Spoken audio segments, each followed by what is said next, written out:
Everyone thinks they know what a first day in prison looks like. Movies show chaos, TV shows dramatize danger, and rumors make it sound like a countdown to disaster. But today, you'll hear the truth from someone who lived it. A former gang member who walked into prison at 19 years old and says the scariest part wasn't what happened to him, it was what he realized about himself. This isn't a story about violence. It's a story about consequences, identity, and the one day that changed his entire life. Stay with us, because what he discovered behind those gates is not what you expect. He told me the moment everything became real wasn't the judge's verdict. It wasn't the cuffs locking behind his back. It wasn't even seeing his mother cry in the courtroom. It was the van ride. A metal bench. A small window. A silence so heavy it felt like gravity doubled. I'd been tough my whole life. Or at least, that's what I thought. In the van, I realized something. Nobody cared who I said I was. Nobody cared about reputation. That little window didn't care about me. Those steel walls didn't care. For the first time, I felt small. He wasn't alone. 3 other men sat around him, each chained at the ankles and wrists. Nobody spoke. Nobody had to. Their breathing said enough. The hum of the engine filled the void as the van rolled toward a future none of them fully understood.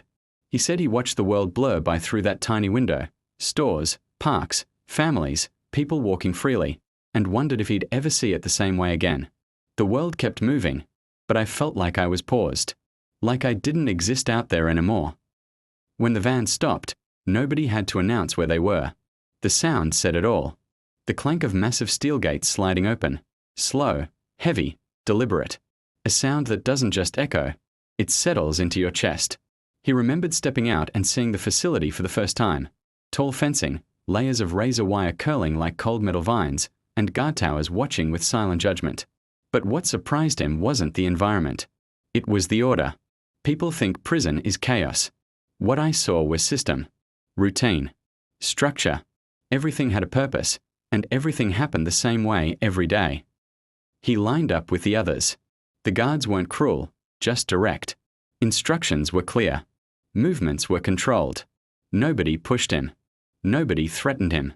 But he still felt more pressure than he'd ever felt in any gang confrontation. Because this time, there was no pretending. The intake area looked more like a waiting room mixed with an office, not what movies show. A long counter. Papers stacked neatly. Boxes labeled property. A scale.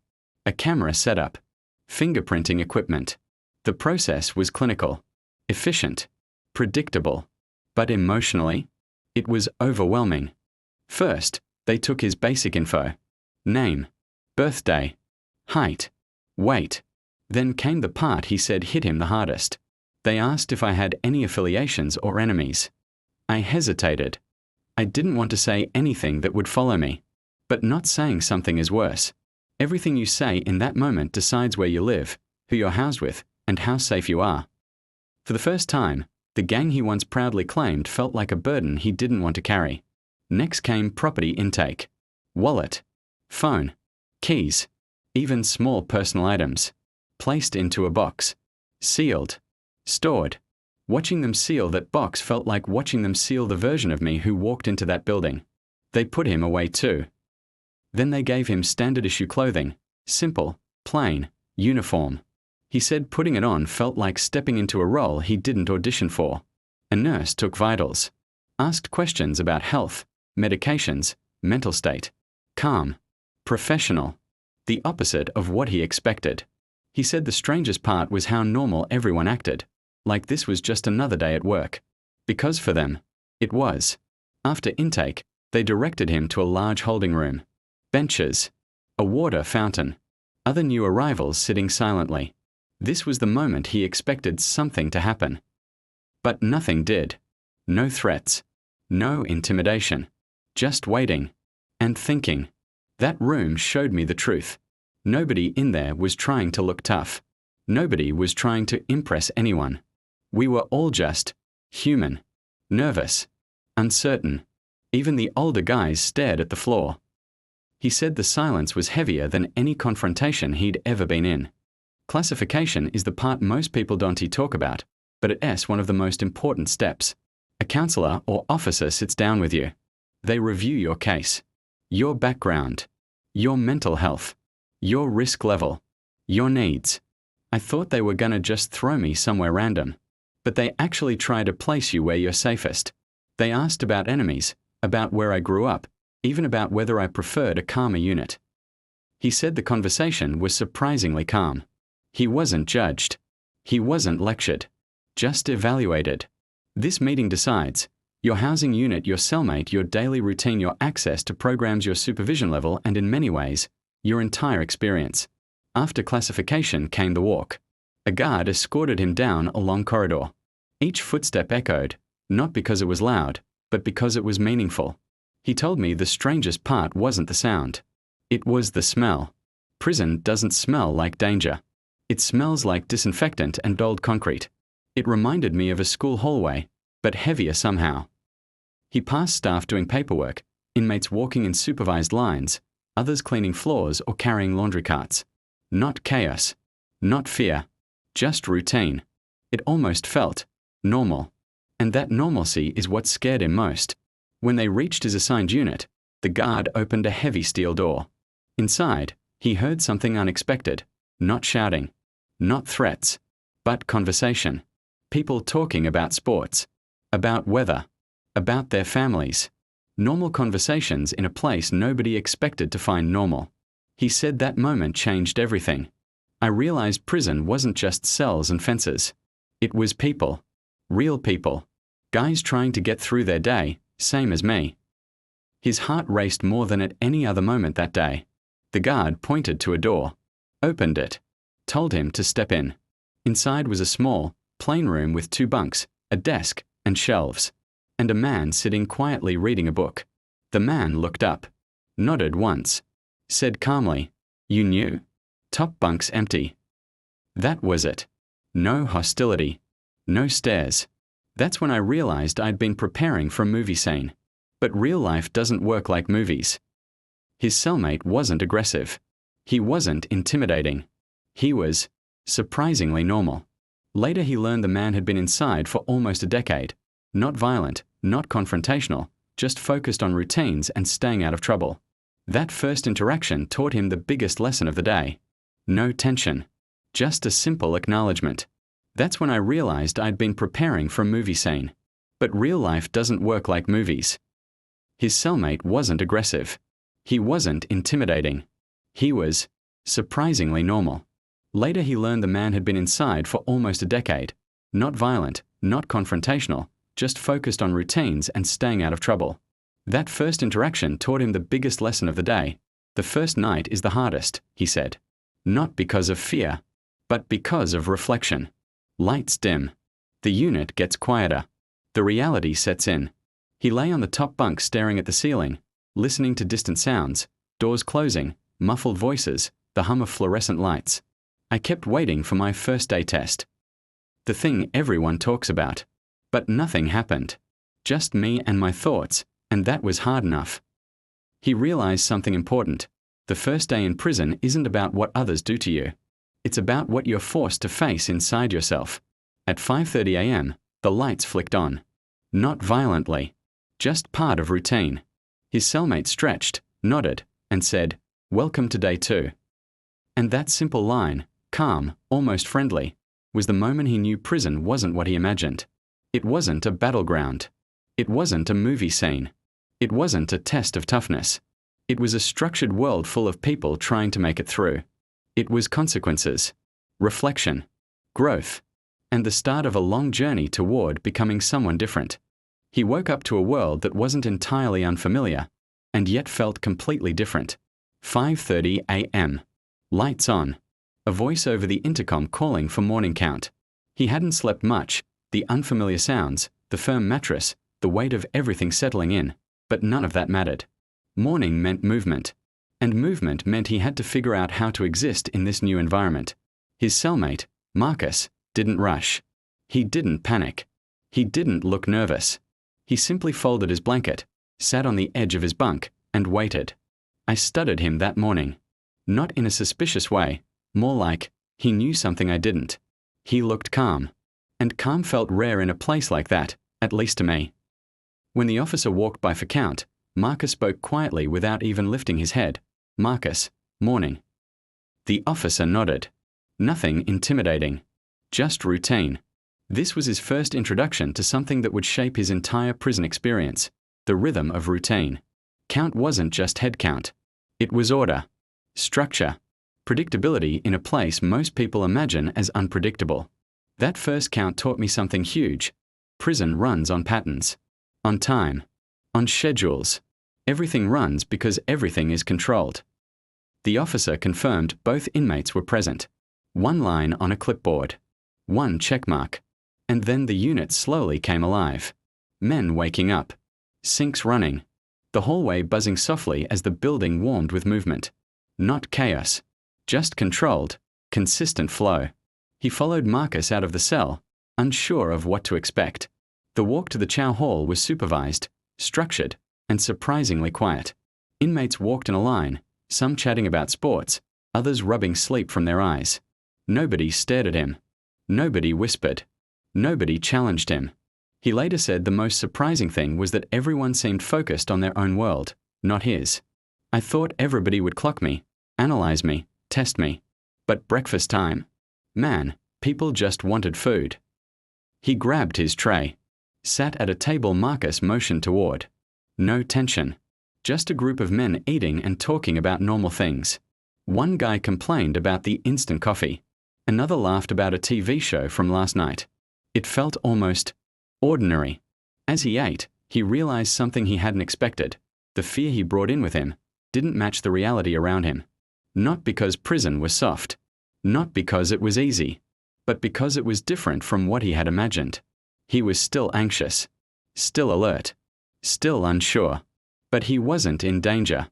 He wasn't being targeted. He wasn't being approached or questioned in ways he feared. My heart was beating like I was still in the van, but the room I was in didn't match that energy. That confusion? That's what messes with you.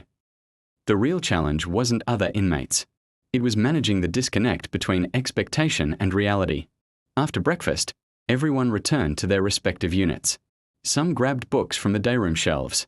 Some began cleaning duties. Some waited for call-outs to programs or medical appointments. Marcus sat at the small desk in the cell, opened his book, and continued reading like it was any other morning.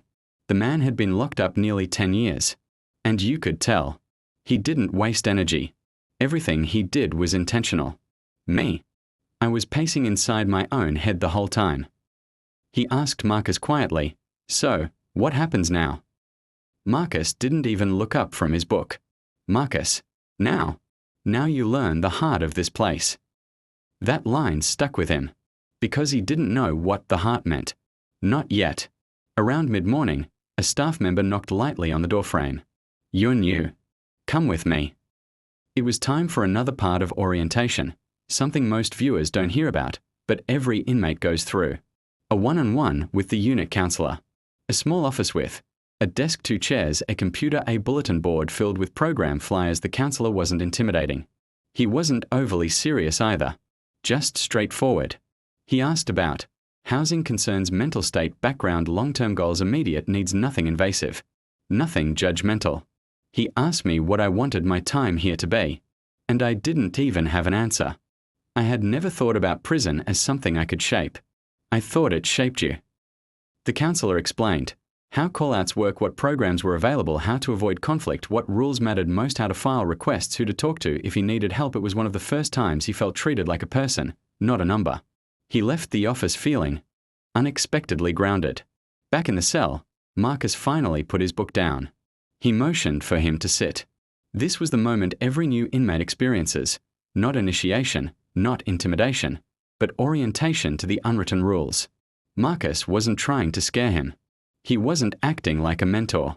He wasn't giving a speech.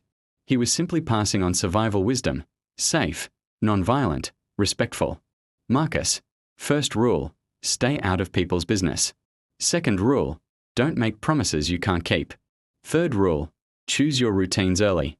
They shape your whole bid. Fourth rule, don't bring outside problems inside. Fifth rule, don't lose yourself in here, but don't hold on to the version of you that got you here either. Asterisk. He nodded slowly, taking it all in. I'd been given rules my whole life, street rules, gang rules, codes to follow. But this was different. It wasn't about loyalty or reputation. It was about surviving peacefully. These rules weren't about danger. They were about respect, space, and self-control. Something he didn't realize he lacked until that day. A few hours later, his name was called over the intercom. Marcus smiled. Orientation meeting. He followed a group of new arrivals to a classroom-like setting. A projector screen. Chairs arranged neatly. A staff member standing at the front with a clipboard. The orientation covered. Daily schedule, safety procedures, work opportunities, educational programs, how to request medical care, how to avoid conflict. How discipline works, how to earn privileges, nothing sensational. Nothing dramatic. Just practical information that would shape how he moved through the facility. They made it very clear. The goal wasn't punishment inside. The punishment was being here. Inside, the goal was structure. This realization shifted something in him. He came in expecting survival. He learned the real challenge was discipline. After orientation, he returned to the day room. Some men were watching TV. Some were reading. Some were writing letters. He sat down at an empty table near the window. Sunlight streamed through the glass, the kind of light he hadn't really appreciated before. For the first time since arriving, he felt a moment of stillness. No adrenaline. No fear. No rushing thoughts. Just a quiet moment of reality. I realized I kept waiting for something to go wrong. But what I actually needed was something to go right, even if it was just a moment of peace. He didn't know it, but this was the beginning of his transformation. Not dramatic, not loud, but quiet, slow, and internal. The kind of change only the environment of routine can create. As evening approached, the unit prepared for lockdown. People filled water bottles, made last phone calls, brushed their teeth, folded clothes for the morning, tidied their bunk areas. Marcus nodded toward him again. Tomorrow will feel easier. Not because the place gets better, but because you'll get better at understanding it. He didn't realize how true that was until weeks later. Lights dimmed. Doors closed. The unit settled. He lay on his bunk and exhaled a long, shaky breath. The fear wasn't gone, but the unknown was no longer overwhelming him. He understood the rhythm now. And that rhythm, that predictability, was the key to surviving the next chapter. That night, he thought about the counselor's question, "What do you want your time here to be?" He didn't have an answer yet, but he knew one thing. His time here didn't have to define him, but it could reshape him, if he allowed it to. And somewhere deep down, he felt the first spark of something he hadn't felt in years. Possibility. Not freedom. Not hope. Not redemption. Just possibility, the quiet seed from which all change grows. And that was enough for day one and day two. People imagine the first day in prison as a battle, a test, a threat. But the truth is far quieter and far deeper. It's not about who's toughest. It's not about gangs, or rumors, or the stories the world tells. The real first day is a mirror, a moment when everything stops, and you finally face the person you've been avoiding. For him, it wasn't fear that changed his life. It was clarity. Clarity that routine can rebuild you.